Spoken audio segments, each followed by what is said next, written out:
ये सैटेलाइट से लिए गए फुटेज है जिसमें ताजिकिस्तान में चाइना की ये सेक्रेट बेसेस दिख रहे हैं। यहाँ से चाइना अपनी मिलिट्री ऑपरेट करता है और इससे भी बड़ी बात है कि चाइना ताजिकिस्तान पर 28,430 स्क्वायर किलोमीटर एरिया पर क्लेम कर रहा था। बाद में चाइना ने इसे रिलिंक्विश कर दिया यानी त्याग कर दिया, लेकिन हाँ अपनी पावरफुल स्ट्रेटेजी के जरिए करीब 1137 स्क्वायर किलोमीटर एरिया चाइना ने ताजिकिस्तान से छीन लिया। ज्यादा कर्जा देना, फिर अगर लोन रिपे ना हो पाए तो फिर वही कंट्री में बेस बना लेना और फिर लैंड एक्विजिशन से एरिया पर कब्जा कर लेना, यही सब चाइना करता आया है। और यही वो वजह है कि चाइना को ये जो प्रोविंस दिख रहा है बलूचिस्तान, ये चाहिए क्योंकि यहाँ पर चाइना को ज्यादा फायदे मिलते हैं। ये अंडर प्रिविलेज एरिया है और यहाँ पर चाइना को एक और चीज मिलती है, वो है अरेबियन समंदर में एंट्री।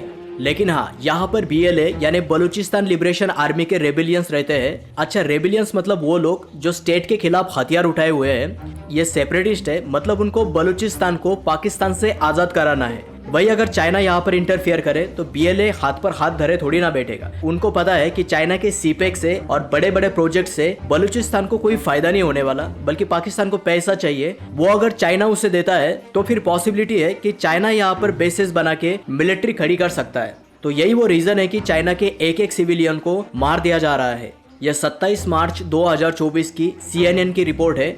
चाइना के 5 वर्कर को सुसाइड बॉम्ब ब्लास्ट में मार दिया गया था। यह अगस्त 2023 की रेडियो लिबर्टी यूरोप की रिपोर्ट है। CPEC में काम कर रहे चाइनीज इंजीनियर को टारगेट करके मार दिया जाता है और ये जो अटैक है वो BLA के मिलिटेंट द्वारा किया गया था। और इससे पहले 2021 में भी एक बॉम्ब ब्लास्ट अटैक हुआ था जिसमें एक बस में बॉम्ब डिटोनेटर्स फिट किए गए थे, जिसमें चाइनीज इंजीनियर के साथ साथ पाकिस्तान के वर्कर भी कैरी हो रहे थे। तो इसमें 13 लोग मारे गए थे जिसमें 9 चाइनीज थे। 5 Chinese nationals and their local driver have been killed in a suicide attack in Pakistan. Sham, when a vehicle packed with explosives rammed into their vehicle and that went into a ravine and caught fire. Now, according to the Pakistani military, this is a direct attack on the Pakistan-China strategic partnership. तो इससे आपको अंदाजा लग गया होगा कि Chinese civilian को BLA क्यों मार रहा है। तो हो सकता है कि आए दिन आपको इस तरह की न्यूज सुनने को मिले। Thank you.